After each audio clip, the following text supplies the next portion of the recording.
It's spooky season, and that means you need some spooky big finish to listen to. Well, Ooh. ooh, we've got you covered here with some spooky big finish. It's going to be spooktacular.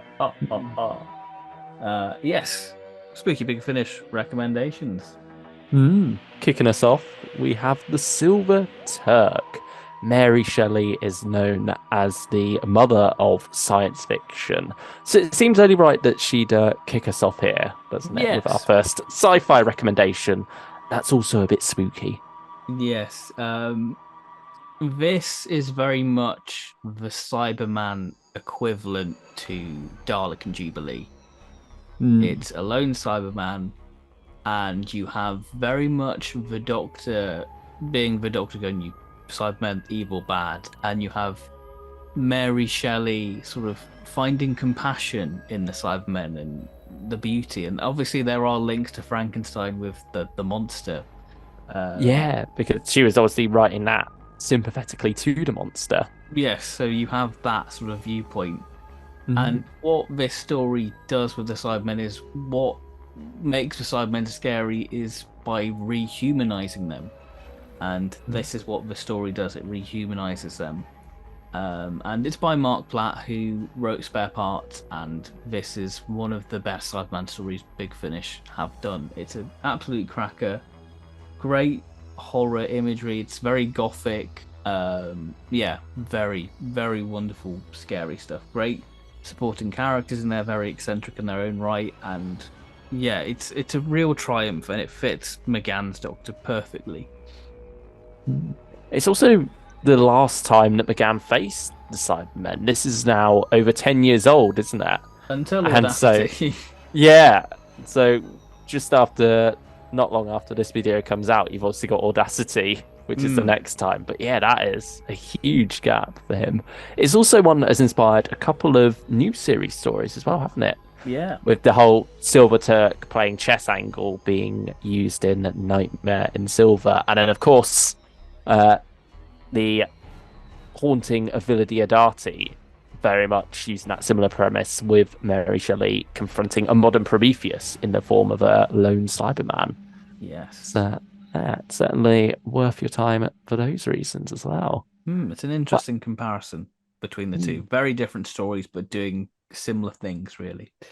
Um, our next recommendation, number two, is something very fitting and a Doctor Who suits Halloween. mm, We have a fourth Doctor story, Darkness of Glass. very Hinchcliffian, isn't it? It is the Which, yeah, personification of Hinchcliffe, I would say, mm, without which being what does Hinchcliffe always work presents. very well Hmm. around um, Halloween. And also, it's a nice little bite-sized one. Like, it's a Yeah. two-parter. Neither part is too long either. Hmm.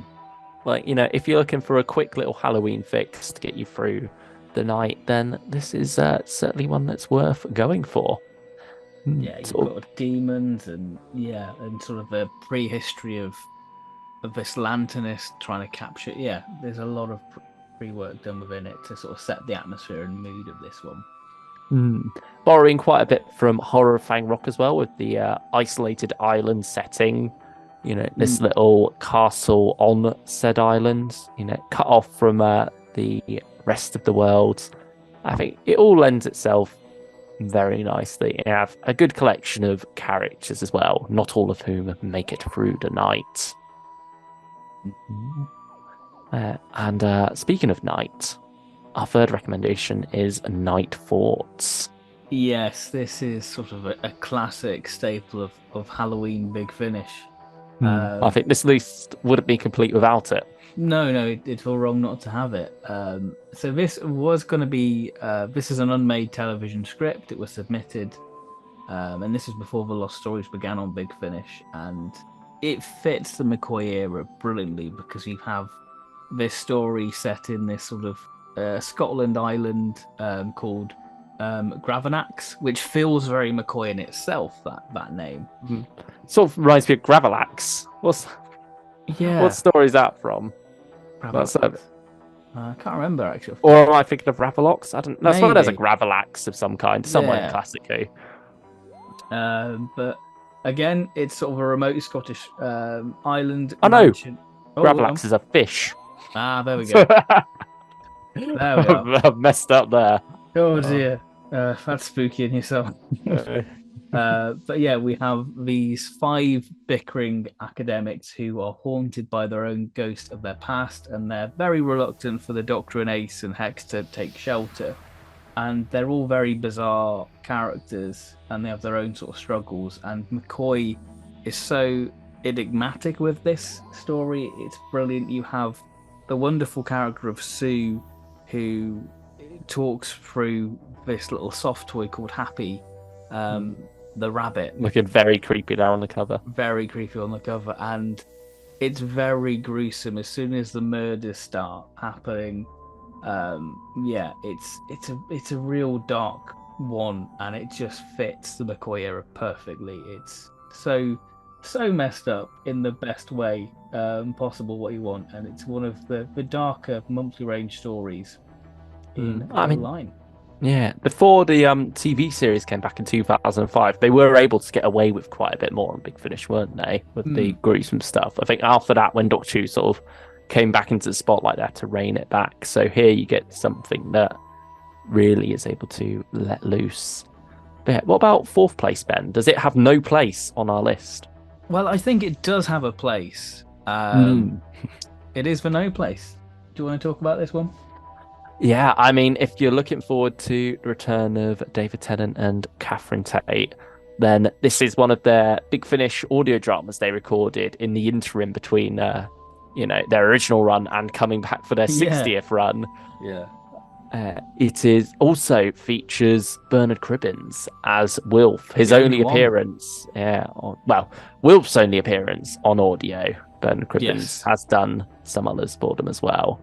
But yeah, it's this wonderful story about the Doctor and Donna buying a house to do up for themselves. Yeah, as part of a TV show about these little haunted renovations. It's most haunted meets like grand designs, I'd say.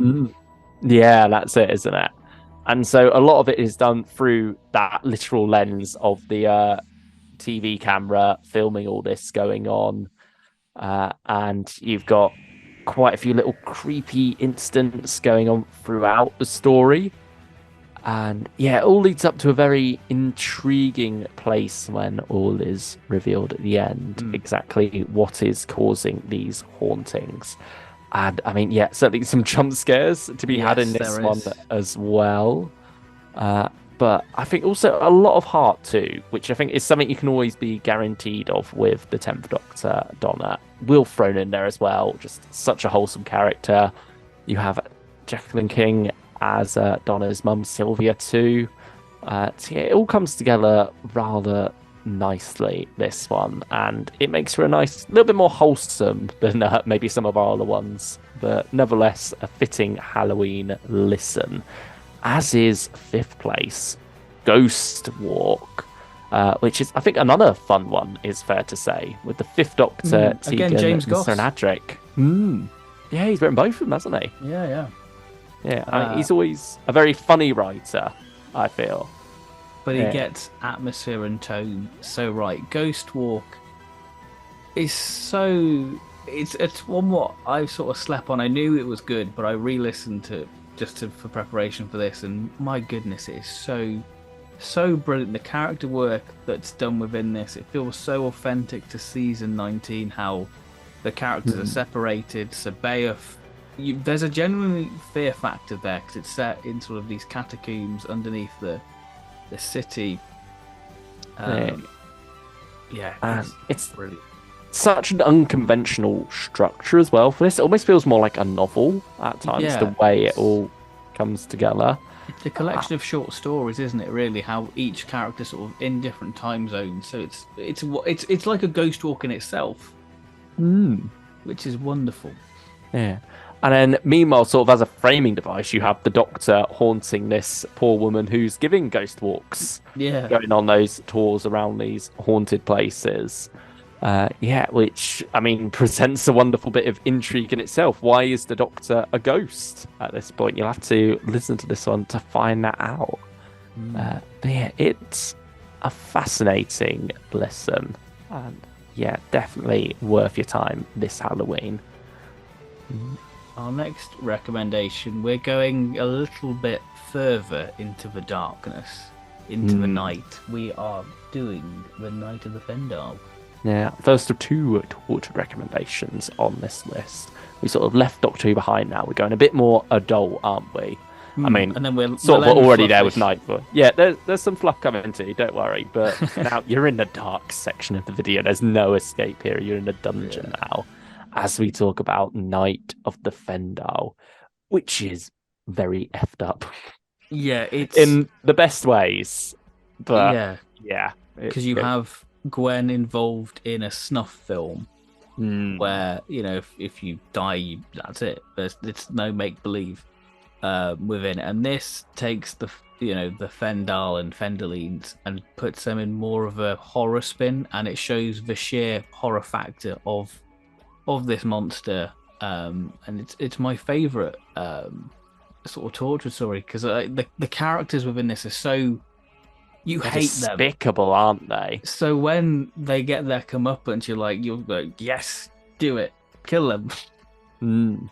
Yeah, it's interesting because the Fendal is very much a villain or monster on TV that feels like it has potential to go to very dark places. And here in the world of Torchwood, it really is able to go there.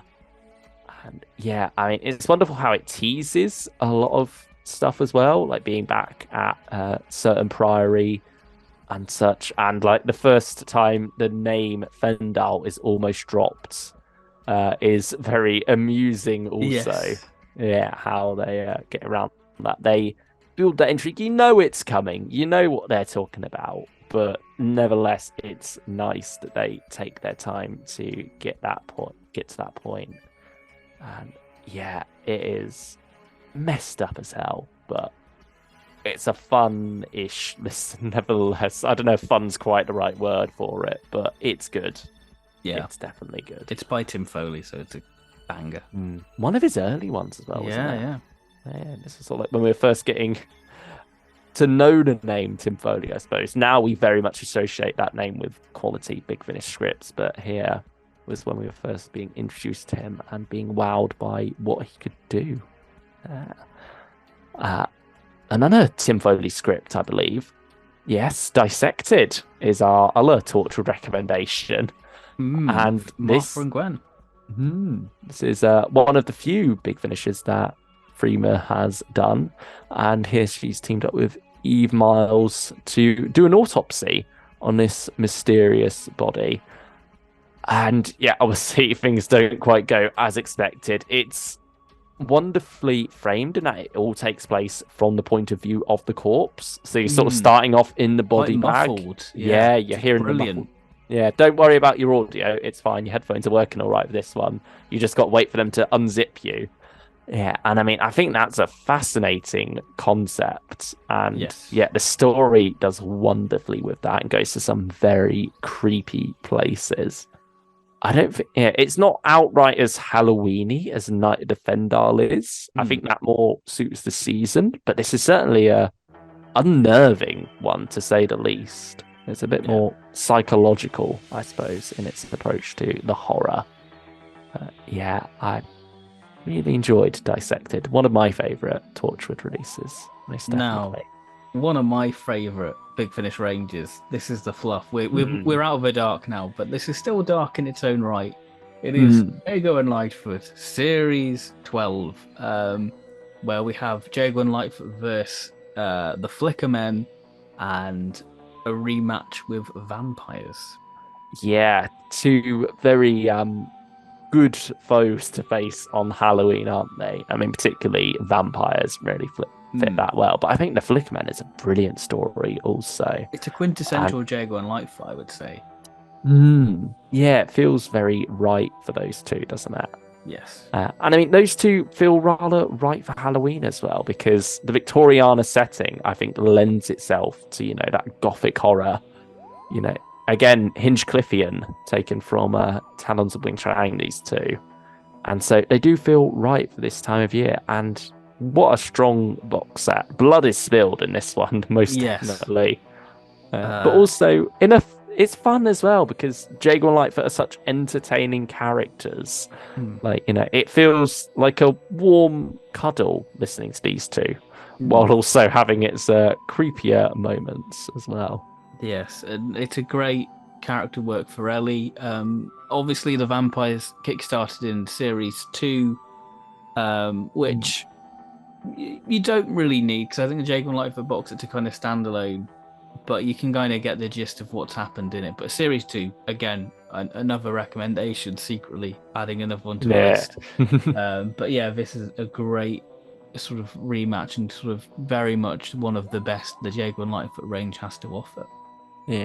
A whole box set of horror as well. I think each story is like a different flavor of horror story, isn't it? You got School of Blood as well. I think another very strong one. Yes. Yeah, it goes to some interesting places, this box set. But a box set can be a bit more of a pricey purchase to make. So if you want some Jago and Lightfoot, but aren't quite prepared to splash out that much, there is always Jago and Lightfoot and Strax The Haunting, a little 2-disc special they did, which again feels right for Halloween. It's got little creepy elements, but also it's a lot of fun. And I think fun is the right way to end this list of recommendations. So what do you have to say about Jago and Lightfoot and Strax? It's again a perfect balance of horror and laughs, really. You have a very sort of classic sort of Victoriana idea, and then of course you put in a new series element to add a bit of light in the form of Strax. There's a lot of fun moments within there. It's one what you will be belly laughing but also unnerved by as well. Yeah, that's very true.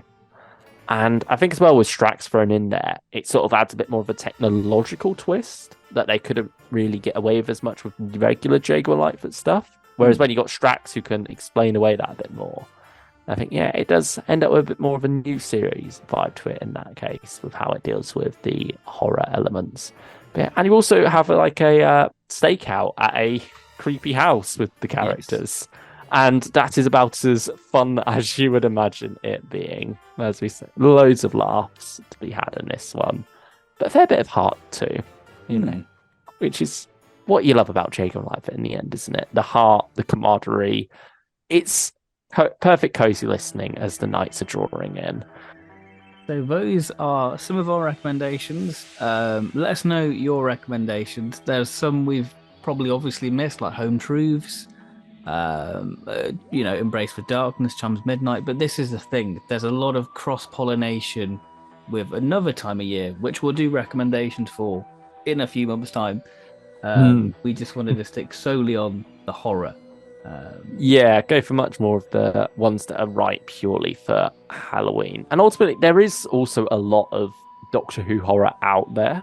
Like, I think horror is sort of like horror for kids, I suppose, is often a flavour of Doctor Who. It's known for being the series that people hide behind the sofa when they're younger. And so with the sheer amount of Doctor Who audio dramas Big Finish have put out there, there's naturally going to be loads that you could recommend that would work very well on Halloween. I mean, some set on Halloween as well, like Fin Time and Scream of the Daleks more recently. But again, sometimes these sort of come paired in box sets or with other stories. And so, it doesn't feel quite right to recommend them in this video when you're purely wanting a Halloween fix. But certainly some good ones out there, and feel free to recommend whatever you feel is your. Let us know your favourite thing to listen to at Halloween as well. Yeah, so I really like the Sherlock Holmes The Tangled Scheme. Sherlock Holmes versus Dracula. Great listen. Yeah. I mean, I know they also did that Guy Adams script with Eve Miles in. That was a Big Finish original that I can't remember the name of currently. But yeah. I think, is it Gods of Winter? Yeah, Gods of the Frost? Yeah, something like that. Yeah, that does ring a bell. Yeah, very made specifically to be a horror story. So yeah, if you listen to that, yeah, let us know what you thought of it. Yeah, feel free to share all your Halloweeny thoughts in the comments below. And as always, leave a like while you're down there and subscribe too. And that concludes our spooky recommendations. Thanks for watching, and we'll see you next time. Bye bye. Take care, everyone. Trick or treat carefully. Yeah, responsibly. Hmm. Don't what go in expecting a night fort and you get necromantia because Yeah. that's a bad thing. We don't want that. That's a trick. That's not a That's treat. yeah. Anyway, have a good one. Goodbye.